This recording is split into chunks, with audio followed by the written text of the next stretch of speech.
ಅವೈಜ್ಞಾನಿಕ ಕಾಮಗಾರಿಯಿಂದ railway bridge ಬಿರುಕು ಬಿಟ್ಟಿರುವಂತ ಘಟನೆ ನಡೆದಿದೆ. ಬಿರುಕು ಬಿಟ್ಟ ಬ್ರಿಡ್ಜ್ನಿಂದ ವಾಹನ ಸವಾರರಿಗೆ ತೊಂದರೆಯುಂಟಾಗಿದೆ. Fraser Town Pottery Road railway ಬ್ರಿಡ್ಜ್ನಲ್ಲಿ ಬಿರುಕು ಕಾಣಿಸಿಕೊಂಡಿದೆ. 2024ರಲ್ಲಿ ಹೊಸದಾಗಿ ರೈಲ್ವೆ ಬ್ರಿಡ್ಜ್ ಅನ್ನು ನಿರ್ಮಾಣ ಮಾಡಲಾಗಿತ್ತು. ರಸ್ತೆ ಕಿರಿದಾಗಿದೆ ಅನ್ನುವ ನೆಪವನ್ನ ಒಡ್ಡಿ ಹೊಸದಾಗಿ ಸೇತುವೆ ನಿರ್ಮಾಣ ಮಾಡಲಾಗಿತ್ತು. ರೈಲ್ವೆ ಇಲಾಖೆ ಜಿಬಿಎನಿಂದ ರೈಲ್ವೆ ಬ್ರಿಡ್ಜ್ ಅನ್ನು ನಿರ್ಮಾಣ ಮಾಡಲಾಗಿತ್ತು. ಈಗ ನಿರ್ಮಾಣಗೊಂಡ ಒಂದೇ ವರ್ಷದಲ್ಲಿ ಬ್ರಿಡ್ಜ್ನಲ್ಲಿ ಬಿರುಕು ಕಾಣಿಸಿಕೊಂಡಿದೆ. ಸಂಚಾರ ಮಾಡುವ ವಾಹನ ಸವಾರರಿಗೆ ಭಾರಿ ತೊಂದರೆ ಉಂಟಾಗಿದೆ. ಅಧಿಕಾರಿಗಳ ವಿರುದ್ಧ ಕ್ರಮಕ್ಕೆ ಸ್ಥಳೀಯರು ಆಗ್ರಹಿಸ್ತಾ ಇದ್ದಾರೆ. ನಾವು ದೃಶ್ಯದಲ್ಲಿ ಕೂಡ ಗಮನಿಸ್ತಾ ಇದ್ದೀವಿ. ಈ ಬ್ರಿಡ್ಜ್ ಅನ್ನ ನಿರ್ಮಾಣ ಮಾಡಿ 10-15 ವರ್ಷ ಆಗಿಲ್ಲ, ಆಗಿರೋದು ಒಂದೇ ವರ್ಷ.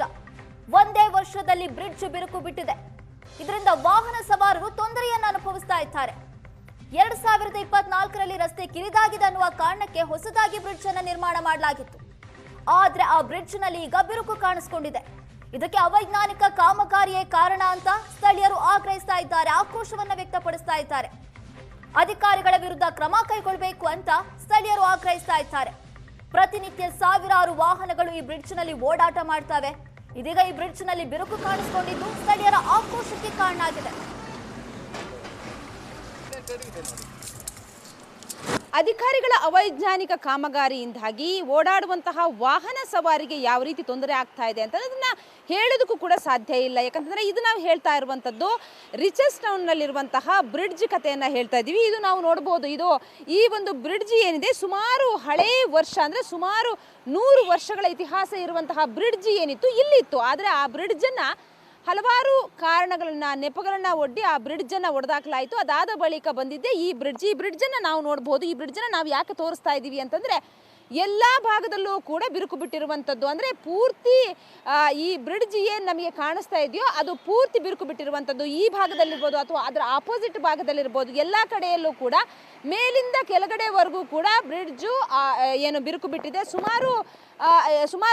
ಸುಮಾರು ವರ್ಷ ಏನೂ ಆಗಿಲ್ಲ. ಸುಮಾರು 100 ವರ್ಷ ಇತಿಹಾಸ ಇರುವಂತಹ ಬ್ರಿಟಿಷರು ಕಟ್ಟಿದ್ದಂತಹ ಈ ಬ್ರಿಡ್ಜನ್ನು ಒಡೆದಾಕ್ಬಿಟ್ಟು ಅಧಿಕಾರಿಗಳು ಹೊಸದಾಗಿ ಬ್ರಿಡ್ಜ್ ಅನ್ನ ಕಟ್ಟುವಾಗ ಅದಕ್ಕೂ ಒಂದು ರೀತಿಯಲ್ಲಿ ಏನೇನು ರೂಪುರೇಷೆಗಳಿದ್ವೋ ಅದೆಲ್ಲವನ್ನು ಕೂಡ ಮಾಡ್ಕೋಬೇಕಿತ್ತು. ಆದರೆ ಅವೈಜ್ಞಾನಿಕವಾಗಿ ಕಟ್ಟಿರುವಂತಹ ಪರಿಣಾಮವೇ ಇವತ್ತು ಅದು ಪೂರ್ತಿ ಏನು ಬಿರುಕು ಬಿಟ್ಟಿರೋದನ್ನ ನಾವು ನೋಡಬಹುದು.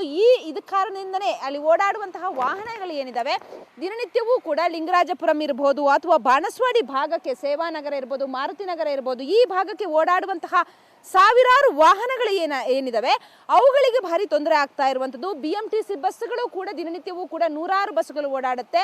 ಮೇಲಿಂದ ಬರುವಂತಹ ಬಸ್ಸುಗಳು ಕಟ್ಟಿಂಗ್ ಮಾಡುವಂತಹ ಸಂದರ್ಭದಲ್ಲಿ ಭಾರಿ ತೊಂದರೆ ಆಗುತ್ತೆ. ಬ್ರಿಡ್ಜ್ನ ಲೆವೆಲನ್ನು ನಾವು ನೋಡ್ಬೋದು ಯಾವ ರೀತಿ ಇದೆ ಅಂತ ಹೇಳಿ. ಯಾಕಂತಂದ್ರೆ ಇದು ಓಡಾಡುವಂತಹ ಜನರಿಗೆ ಭಾರಿ ಸಮಸ್ಯೆ ಆಗುತ್ತೆ. ಜೊತೆಗೆ ಕ್ಲಾರೆನ್ಸ್ ಸ್ಕೂಲ್ ಏನಿದೆ ಅದರ ಆಪೋಸಿಟ್ ಅಲ್ಲಿ ಇರುವಂತಹ ಈ ಒಂದು ಬ್ರಿಡ್ಜ್ ಸ್ಥಳೀಯರು ಕೂಡ ಇದ್ದಾರೆ, ಅವ್ರನ್ನ ಮಾತಾಡಿಸ್ತೀನಿ.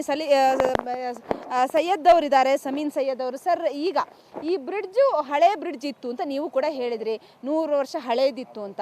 ಸೊ ಇದನ್ನ ಯಾಕೆ ಮತ್ತೆ ಅದನ್ನ ಒಡೆದಾಕ್ಬಿಟ್ಟು ಕಟ್ಟಿದ್ರು? ಯಾಕೆ ಅಂದ್ರೆ ಈಗ ಮುಂಚೆ ರೈಲ್ವೆದು 2 ಲೈನ್ ಇತ್ತು, 4 ಲೈನ್ ಮಾಡಿದ್ದಾರೆ. ಇದು ಭಾಳ ಅಗತ್ಯ ಇತ್ತು ಮಾಡೋದು ಭಾಳ ಅಗತ್ಯ ಆಗಿದ್ರೆ ಏನು ಮಾಡಿದ್ದಾರೆ, ಮಾಡೋ ರೀತಿ ಮಾಡಿ ನೋಡಿದ್ರೆ ಎಡವಟ್ಟು ಮಾಡಿದ್ದಾರೆ. ನೋಡಿ, ಮುಂಚೆ ಒಂದು 150 ವರ್ಷ ಮುಂಚೆ ಒಂದು ಹಳೆ ಬ್ರಿಡ್ಜ್ ಇತ್ತು, ಭಾಳ ಸಖತ್ತಾಗಿತ್ತು. ಒಂದು ಬ್ರಿಕ್ ಬಿಡಲಿಲ್ಲ, ಆರಾಮಾಗಿ ಕ್ಲಿಯರೆನ್ಸ್ ಆಗ್ತಾಯಿತ್ತು ಪ್ಯಾಸೇಜ್. ಅದಕ್ಕೆ ಏನು ಮಾಡಿದ್ದಾರೆ ನೋಡಿ, ಮಾಡೋದು ರೀತಿ ಬ್ರಿಡ್ಜ್ನಲ್ಲಿ ಸೇತುವೆಗೆ ಒಂದು ರೀತಿ ಇರುತ್ತೆ. ಟೇಕ್ ಆಫ್ ಟು ಲ್ಯಾಂಡಿಂಗ್ ತಿಂಕ ಮಾಡಿದ್ರೆ ಅದು ಒಂದೇ ಒಂದು ಗ್ರಿಪ್ನಲ್ಲಿ ನಿಂತ್ಕೊಂಡಿರುತ್ತೆ. ಇವ್ರು ಏನು ಮಾಡಿದ್ದಾರೆ, ಬೇರೆ ಟೇಕ್ ಆಫ್ ಮಾಡಿಬಿಟ್ಟು ಇಲ್ಲಿ ಕಟ್ಟಿಂಗ್ ಕೊಟ್ಟಿದ್ದಾರೆ, ಹೇರ್ ಪಿನ್ ಕಟ್ಟಿಂಗ್ ಕೊಟ್ಟಿದ್ದಾರೆ. ಹೇರ್ ಪಿನ್ ಕಟ್ಟಿಂಗ್ನಲ್ಲಿ ಏನಾಗುತ್ತೆ ಅಂದರೆ ಇದು ಗೋಡೆಗೆ ಜರ್ಕಿಂಗ್ ಆಗ್ತದೆ. ಬೇರೆ ಮಣ್ಣು ತುಂಬಿ ಕಾಂಕ್ರೀಟಿಂಗ್ ಇದು ತಾರ್ ಹಾಕಿಬಿಟ್ಟಿದ್ದಾರೆ. ಅದಕ್ಕೆ ಏನಿದೆ ಮಾಡಬೇಕು ಅಂದರೆ ಒಂದು clamping system ಬಿಗ್ಬೇಕು, wall to wall. ಸುಮಾರು 25 ಬಿರುಕು ಬಿಟ್ಟಿದೆ ನೋಡಿ. ಇದು ಬಿಕ್ ಸುಮಾರು ಒಂದು 14 mm ತಿಂಕ ಬಂದಿದೆ ಇದು ಬಿರ್ಕ್. ಇದು ಒಳಗಡೆ ಕಂಬಿನೇ ಇಲ್ಲ, ರಾಡ್ಸ್ನೇ ಇಲ್ಲ. ಇದು ಭಾಳ ತಪ್ಪಾಗಿದೆ ಮೇಡಮ್. ಇದಕ್ಕೆ ನ್ಯಾಯ ಸಿಕ್ಲೇಬೇಕು. ಅವ್ರು ಯಾರು ಮಾಡಿದ್ದಾರೆ ಅವ್ರಿಗೆ ಅರೆಸ್ಟ್ ಮಾಡಬೇಕು. ಇದು ಸೆಂಟ್ರಲ್ ಗೌರ್ಮೆಂಟ್ ಜೊತೆಗೆ ಸ್ಟೇಟ್ ಎರಡೂ ಕೂಡ ಜೊತೆಗೆ ಸೇರ್ಕೊಂಡು ಮಾಡಿರುವಂತಹ ಈ ಒಂದು ಕಾಮಗಾರಿ. ಆದರೆ ಸದ್ಯಕ್ಕೆ ಈ ಕಾಮಗಾರಿಯನ್ನು ನೋಡ್ತಾ ಇದ್ರೆ ನಮಗೆ ಮೇಲ್ನೋಟಕ್ಕೆ ಗೊತ್ತಾಗುತ್ತೆ ಯಾವ ರೀತಿಯಲ್ಲಿ ಅವೈಜ್ಞಾನಿಕವಾಗಿದೆ ಅಂತ ಹೇಳಿ. ಪೂರ್ತಿ ಬಿರುಕು ಬಿಟ್ಟಿರುವಂಥದ್ದು, ಪಿಲ್ಲರ್ಗಳನ್ನ ಹಾಕಿಲ್ಲ, ಬೇಕಾಬಿಟ್ಟಿ ಈ ಒಂದು ಬ್ರಿಡ್ಜ್ ಬೇಕು ಅನ್ನೋ ಕಾರಣಕ್ಕೆ ಒಂದು ಬ್ರಿಡ್ಜನ್ನು ಹಾಕಿರುವಂಥದ್ದು. ಒಟ್ಟಲ್ಲಿ ಅಗಲ ಇಲ್ಲ. ಹಾಗಾಗಿ ಸಾಕಷ್ಟು ವಾಹನಗಳು ಬರುವಂಥ ವಾಹನಗಳಿಗೆ ಭಾರಿ ತೊಂದರೆ ಆಗ್ತಾ ಇದೆ. ಕೂಡಲೇ ಇಲ್ಲಿ ಯಾರು ಈ ಒಂದು ಕಾಮಗಾರಿಯನ್ನು ಮಾಡೋದಕ್ಕೆ ಯಾರು ಇಂಜಿನಿಯರ್ ಇದ್ದಾರೆ ಅವ್ರ ಮೇಲೆ ಸೂಕ್ತವಾದಂತಹ ಕ್ರಮ ಆಗಬೇಕು ಅನ್ನುವಂಥದ್ದು ಸ್ಥಳೀಯರ ಒತ್ತಾಯ. ಬೆಂಗಳೂರಿನಿಂದ ಕ್ಯಾಮರಾ ಪರ್ಸನ್ ಶಿವಕುಮಾರ್ ಜೊತೆಗೆ ಮಮತಾ ಮರದಾಳ, ಏಷ್ಯಾನೆಟ್ ಸುವರ್ಣ ನ್ಯೂಸ್.